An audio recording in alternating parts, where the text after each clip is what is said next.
Hey guys, welcome to ROTTER Brief. I just want to do a quick video on a refugium lighting. A refugium is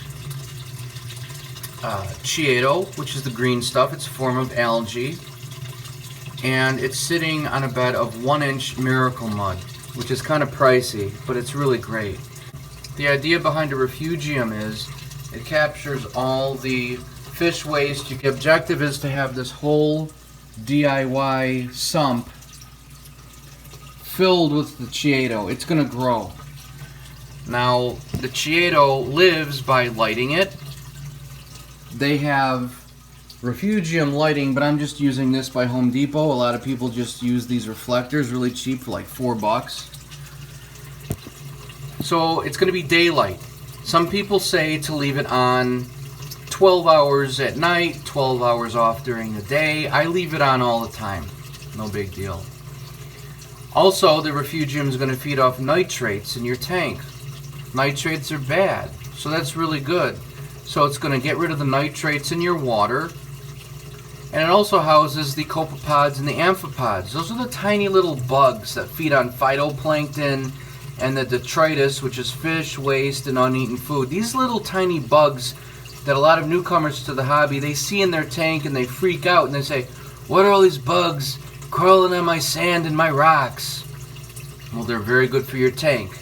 They clean up all that uneaten food and waste in those tiny crevices in your rock that fish can't get to, or algae eaters such as a lawnmower blenny and snails. Alright, so this is going to act as a safe home for them. A refugium, a place of refuge, safety, so the fish cannot eat them. They will make their way back to the tank through the pumps, back into your aquarium, where they will act as food and continue to clean your aquarium. If you're going to have a refugium, it's really best to only have one protein skimmer, which most people do, running for maybe 3 to 6 hours a day. Because the protein skimmer, not only does it skim up the bad stuff, but it skims up the good stuff, such as phytoplankton. You know, plankton from SpongeBob? Well, that's where they get the name. It's very, very tiny creatures that the copepods and the amphipods eat. And this miracle mud is a great breeding ground and housing ground for the phytoplankton, and it's just a great natural resource, lush with phytoplankton, copepods, and amphipods. Right now I've got a standard CFL, one of those generic ones. I don't know what light rating it is, but you've got to get the right kind. The regular bulb just won't do. I got this Cree bulb. It's 5000 K.